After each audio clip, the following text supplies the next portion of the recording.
Hello everyone, this is the Black Knight channel, and this is Fantasy Premier League, another game week, another review. Please leave a like and don't forget to subscribe to the channel, and for those who want to support it, the links are in the description. So the last game week didn't go too well for us. We got the lowest amount of points so far this season, just 23, the average 46, and the highest score was 124 overall.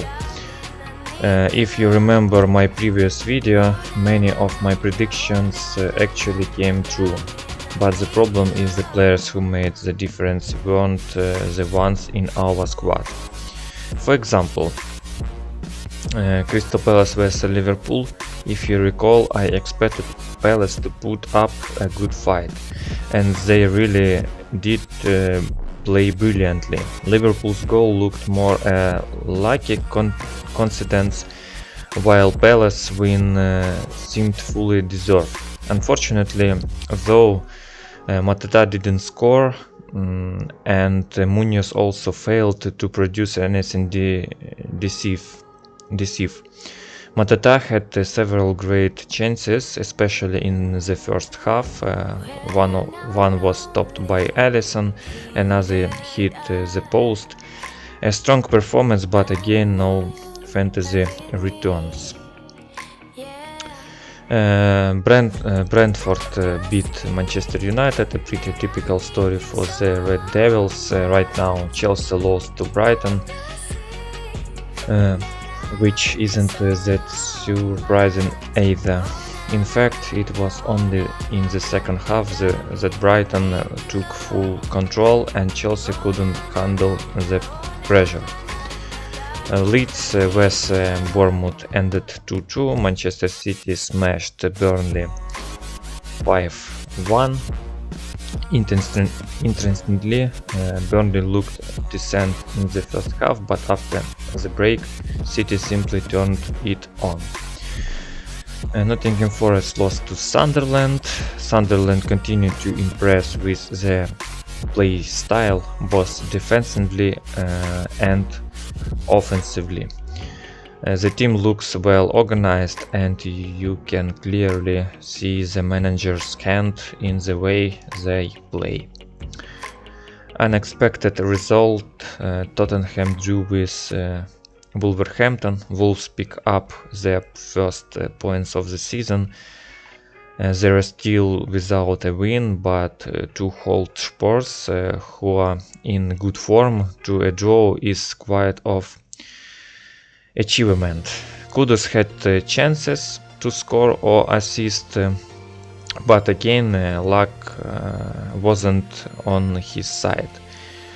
He brought us just 4 points. Aston Villa beat Fulham, finally some success for them. And ironically, Morgan Rogers, whom we had just transferred out, delivered an assist in that game. Newcastle lost to Arsenal.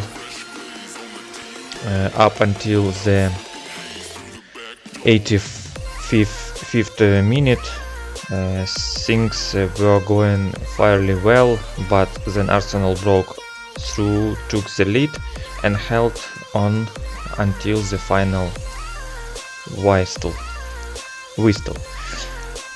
And finally, Everton vs West Ham. West Ham have a new coach, Nuno Espirito Santo. Personally, I believe in him. He is capable of changing things and improving the team's level. Everton also played decently with Dewsbury Hall, constantly trying to create chances. Unfortunately, he picked up a yellow card and will miss the next game, so our transfers they didn't really work out. Now let's look at the fixtures for the next game week. Today we'll have Bournemouth vs Fulham, then on Saturday list Spurs, Arsenal vs West Ham, Manchester United vs Sunderland, Chelsea vs Liverpool. On Sunday, Aston Villa vs Burnley, Everton vs Crystal Palace, Newcastle vs Nottingham Forest, Wolves vs Brighton, and Brentford vs Manchester City. Here is what I am playing. I'll use the wild card in this game. In this time, you can use it twice during the season, and honestly, at least half of my current squad I'd like to replace. So let's do some transfers. Lewis Hall is not a regular starter, so we remove him.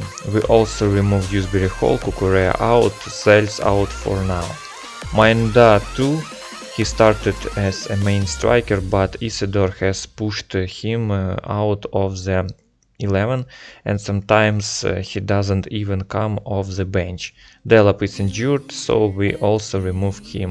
And finally, Jacob Murphy will go as well. Who do I want to bring in? The first, Nick Pope. He is in great form, and Newcastle's defense is one of the best in the league. I thought about Tino Livramento, but since he is injured, I'll check other Newcastle defenders, probably Trippier or Burn. Burn is more reliable, always starts. Fabian Schär is also an option, but let's go with Burn. In midfield, maybe Sandro Tonali or Bruno Guimaraes, though he is more expensive, Gordon too, but again the price is higher. For now I'll hold off on Newcastle midfielders. From Sunderland I want Whom. He has been a consistent starter since the lower leagues and remains a key player.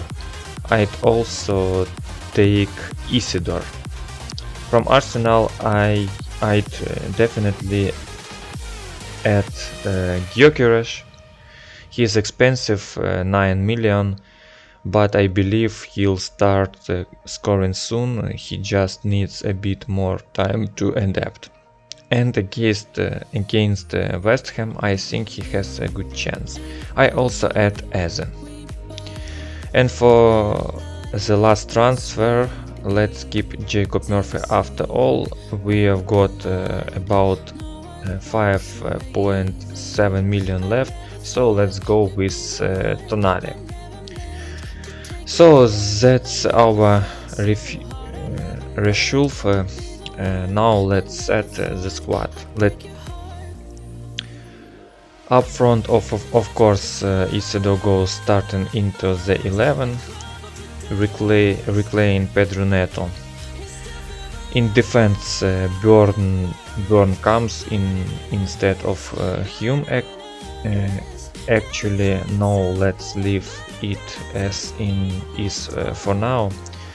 If anything, Konate will be first sub, because even if Liverpool concede, he usually still earns bonus points thanks to his solid defensive performance.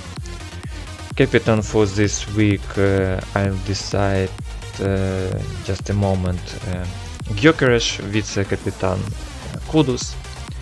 This is our squad of this game week 7.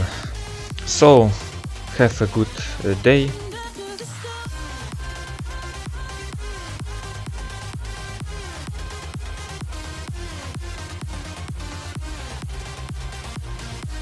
Don't forget to like the video and subscribe to the channel.